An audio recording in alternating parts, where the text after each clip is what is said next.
The San Jose Sharks look for their third straight win as the Red Wings come to town. Can they keep it going?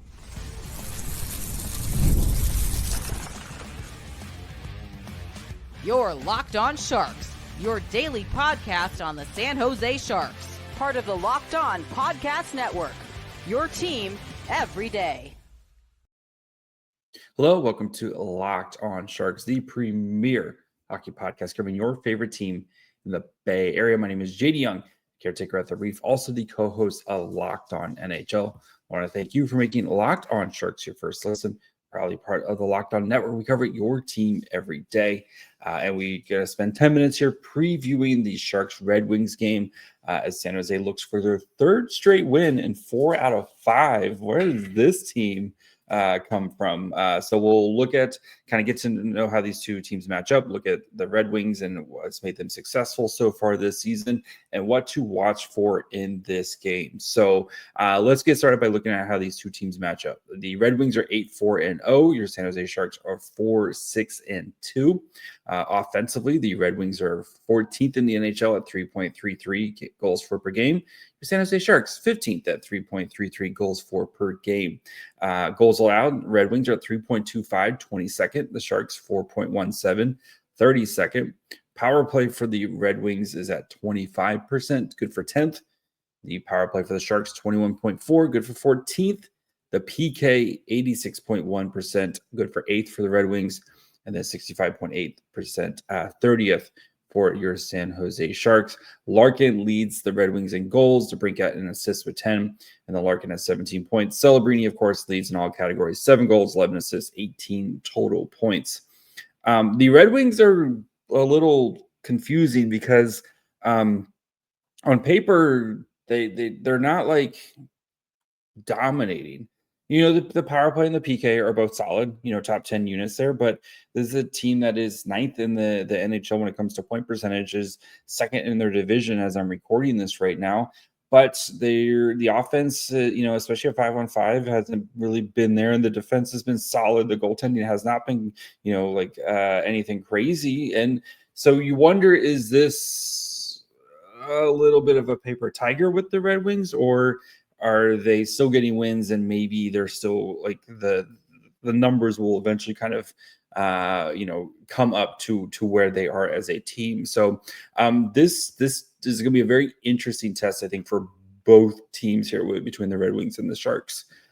For the Red Wings, Finney, who's a rookie who's been off to a great start with them. Larkin and Raymond up top. DeBrincat, Casper, and Appleton on the second. Kopp, Comper, and Berggren on the third line, and Soderblom, Rasmussen, and Van Riemsdyk. I can't believe Van Riemsdyk is still playing on the fourth line. Evason, Sider, Chariot, Sandin, Polek, Johansson, and Hamonic for your defensive pairs, and then Talbot is getting the start for the Red Wings. For the Sharks, we don't know. There was no morning skate. All we know is Nedeljkovich is most likely starting, as Askarov started yesterday. So this is how they lined up yesterday with Toffoli, Celebrini, Smith, Eklund, Winberg, Kurashev, Graf, Misa, Skinner, Goodrow, Giles, Delandria. And then we have Orlov, Desharnais, Ferraro, Klingberg, and then Dickinson, Mook, Madulin, potentially parent. Like, we really don't know what the Sharks are going to be lining up with, and we probably won't know until closer to puck drop. So before we kind of get to what to watch for, a couple news items. Sam Dickinson still in San Jose.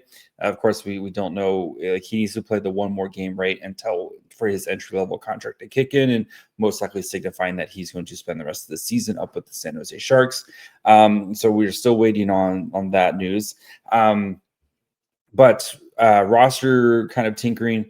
Ryan Reaves put on IR. He was in a walking boot as of, I think it was Friday.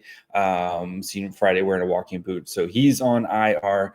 Ethan Cardwell called up as a replacement. Love the Cardwell call up. I think Cardwell's a perfect bottom six guy who you can play in a lot of different situations.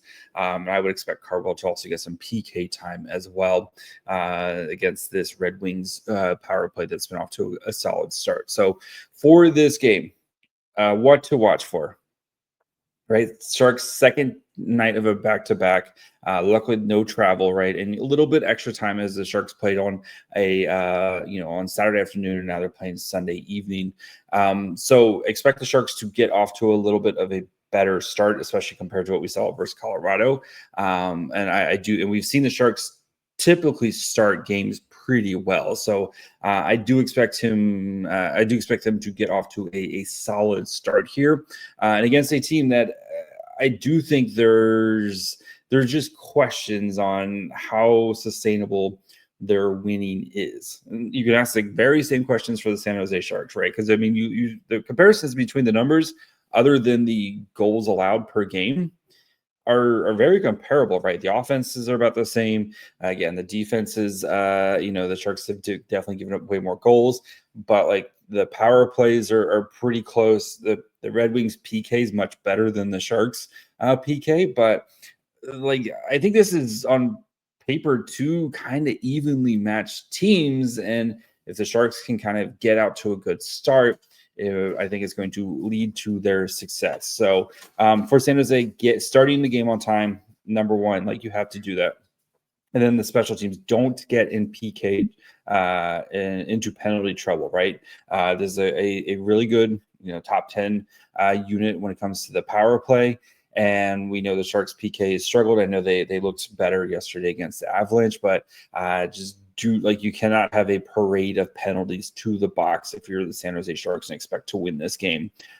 So I think that is a big key is try to keep this at 5-on-5 for as long as possible, because I think that's going to be the kind of the path to success for the San Jose Sharks is playing this at 5-on-5, where I think it's two teams that are much more evenly matched, and I think the Red Wings and their fans would probably want to admit, at least early in the season here. So, and then if Alexander Nedeljkovich does play, the revenge factor. Does Nedeljkovich? Yes, I know it was a couple seasons ago that he played for the Red Wings, but does make it a little bit extra special. We saw Nedeljkovich played really well against the Penguins earlier this year. I think that especially after Askarov's performance, Nedeljkovich played well. I think the Sharks' goaltending is starting to kind of round into form here, and I think Nedeljkovich has been playing really solid as of late, and I think he's going to continue to play pretty solid as well. So I think he's going to have a big game. I think the Sharks are coming on here. And if you can knock off the Devils, the Avalanche, and then the Red Wings, who are second in their division right now and among the league leaders in points for the NHL, I think this would be a really nice statement for your San Jose Sharks. And actually, I think they keep it going. I think they're playing really well right now. I think the top two lines, we've seen Celebrini can just be an absolute monster. I think the Wenberg line has been doing well as well. And I mean, they're a big reason why the Sharks have been winning games here. So, and I think we get some offense from the blue line. If Dickinson plays, I think Dickinson gets his first point. If not, I think Mukhamadullin put me down for a multi-point Mukhamadullin game, which I think is a wild swing on my part, but I'm just feeling it today because I feel like I've gotten a lot of my predictions right recently. So put me down for big Mukhamadullin game. I think the Sharks win this game. I think there's a fair amount of offense in this game because the defense on both these teams are either young or, like in the Red Wings case, there's a lot of young pieces. In the Sharks case, it's just the Sharks defense, but I do think there's a lot of offense in this game. Give me a 5-4 Sharks win. I'm definitely taking the over in this game. I think Vandal's got the over at like 6.5 or 7. I'm definitely taking the over in this game because I think the Sharks I think both teams can put up points on the other team. And yes, I think this is a one of those games where I think there's a fair amount of goals. So the over under 6.5. I like the over on that in this game. So we'll be back for a breakdown of this game tonight. So make sure you guys are following along wherever you get podcasts. And of course, you can watch on YouTube as well. Follow the show on Twitter, Facebook, Instagram, and on TikTok at Locked On Sharks. Follow me on Twitter and Blue Sky at My Fry Hole. Till this afternoon. Bye, friends.